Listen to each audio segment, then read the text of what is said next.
What's up, and welcome to another edition of Locked On NBA, the biggest stories with the local experts. I'm your host, Jackson Gatlin, also host of Locked On Rockets right here on the Locked On Podcast Network. Today, we'll be joined by Ben Beecken from Locked On Wolves as the Minnesota Timberwolves stun the Memphis Grizzlies in Game 1 of the 2-7 matchup out west behind 36 points from Anthony Edwards in his playoff debut. Do the Wolves have a legitimate chance to upset the 2-seeded Grizzlies? But first, a quick message from our friends over at Built Bar, because look, when it comes to protein bars, you absolutely need to check out Built Bar. They are the #1 protein bar on the market. So many incredible flavors to choose from. You got raspberry, strawberry, cookies and cream, salted caramel, mint brownie, peanut butter brownie, coconut brownie chunk is my personal favorite. You really can't go wrong with a single bar that they offer, though. Every single bar is going to be low cal, low sugar, high protein, high fiber. Amazing if you're on a keto diet. Amazing if you're trying to cut back a little bit, maybe lose a little bit of weight. You can check them out. Just go to built.com and use promo code LOCK15 for 15% off your very next order of the best tasting protein bars on the market.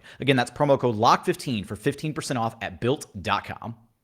The Minnesota Timberwolves stunning the Memphis Grizzlies in Game 1 of the 2-7 series out west. And here to talk about it is Ben Beecken from Locked On Wolves. You can follow on Twitter at BBeacon. Ben, this was a really impressive Game 1 win for the Timberwolves, and backing them was their star sophomore player, Anthony Edwards. 36 points in his playoff debut, joins Derrick Rose, Tyler Hero, and Magic Johnson, scoring at least 35 points in a playoff game before turning 21. After the game, Cat called him unstoppable. What stood out to you about Ant's first playoff appearance and his effectiveness here in Game 1?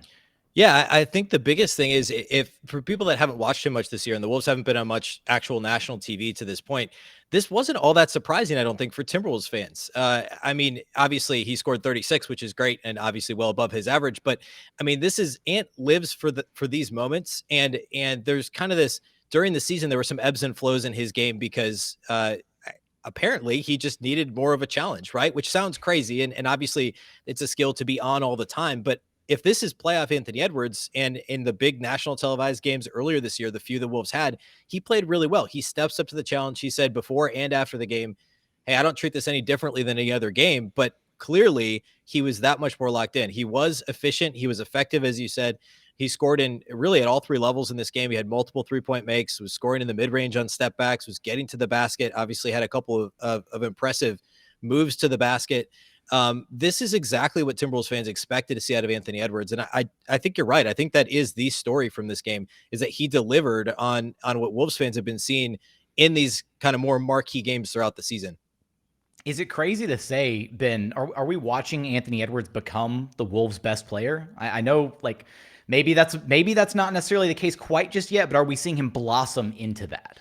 I think it's possible. I certainly think, there was a question asked of Chris Finch after the game on Saturday, the Timberwolves head coach, and they said, hey, a lot of times players take a big step the year after they get to the playoffs for the first time. Are we seeing that step now? And he said, well, yeah, hopefully we see a step now and next year, right? If that happens, then yes. I mean, I think he's still a couple steps away from truly being as efficient and effective night in and night out, impact the game in as many ways as Karl Anthony-Towns does today. But I think the one thing that Ant can do that, you see this in a pattern of the most successful teams in the playoffs over really throughout much of NBA history. There aren't that many NBA champions whose best player, and I realize I'm going a few steps ahead here, but whose best player is a big man, right? That's a conversation that's been had. There's Dirk, there's obviously a few throughout history, Hakeem. But Anthony Edwards, it's so hard to scheme to stop Anthony Edwards because he can score at all three levels. He's dynamic off the dribble. He can shoot a step back. He's a good free throw shooter. He can pass the ball. He's a willing passer. Whereas KarlAnthony-Towns, because of the way, even though he also can score at all three levels, as we saw in the play-in against the Clippers last week, it's a little easier to scheme to stop Karl-Anthony-Towns. But Anthony Edwards, I mean, you're not going to double him on the perimeter. I mean, you can't do that. He's too good of a passer. He's too athletic. So I think it's entirely possible if teams are still scheming to stop Towns, if they're loading up on D'Angelo Russell as Memphis did on Saturday, Anthony Edwards is going to have room to operate, and you simply can't guard him one-on-one.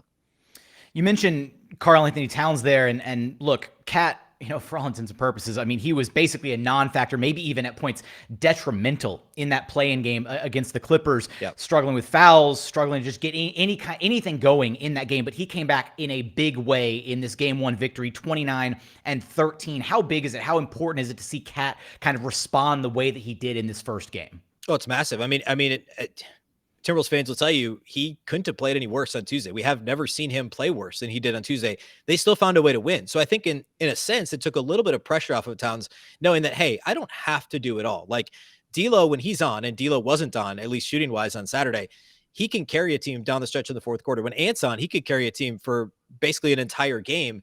And we saw Memphis try and defend Towns a little bit differently. They tried to put Steven Adams on him one-on-one. That did not work out at all for Memphis.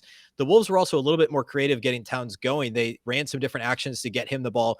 They ran him off of pin downs. They ran him off of curl screens, and did a few different things where he wasn't simply, they weren't just dumping the ball into him or, allowing the other team to double team him more easily. And I mean, if Towns and Edwards are both playing extremely well, or really two of the Wolves' big three, the Timberwolves are really hard to stop offensively. And that kind of goes without saying, but I mean, Tuesday was a good example of D'Lo and Ant both playing well. Saturday was a good example of both Ant and Cat playing well, and they won both of those games. So I think that's kind of the recipe. If two of those three guys are really on their game, the Wolves offense is really difficult to stop.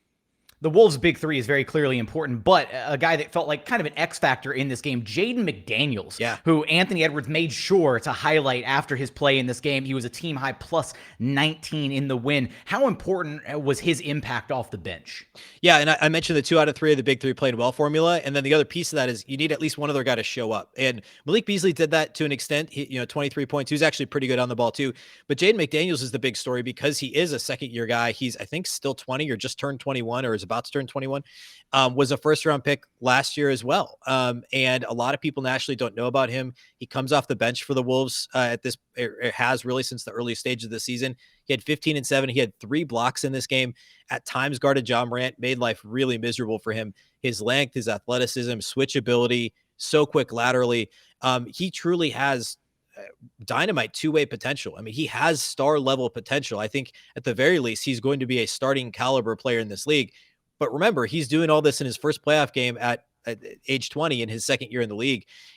He could certainly be an X factor. If he's the one that takes a step noticeably in this series against Memphis, then I mean, the Wolves are going to have another kind of borderline, I mean, I don't want to say star yet, but I mean, he truly has that two-way talent to impact the game in multiple ways. And if he shows up to play like he did on Saturday, the rest of the series, the Wolves are going to give this thing a serious run.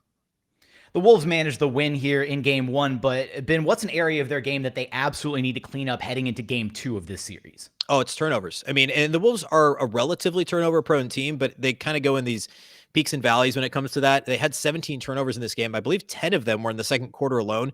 They were a -6 in the turnover battle, and the Wolves actually turned opponents over at a higher rate than any other team in the league. They had the league's best defensive turnover rate, and they only forced 11 turnovers from Memphis. Memphis did a lot of damage in the open floor, as they love to do with their athletes, running and getting layups, dunks, floaters, in transition. The Wolves have to clean up the turnovers.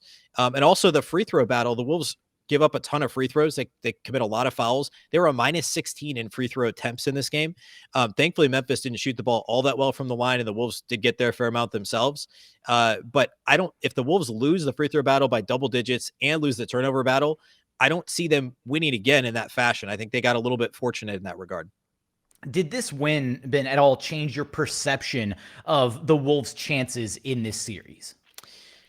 I think so, because of the way that they won, even though, there were a couple of those weird, like, hey, they lost the free throw battle and the turnover battle, but still won the game. Like, it's a little weird. It didn't feel like it was a fluky win to me, right? They were mostly in control throughout the game. Memphis took a pair of 2-point leads. They never led by more than 2.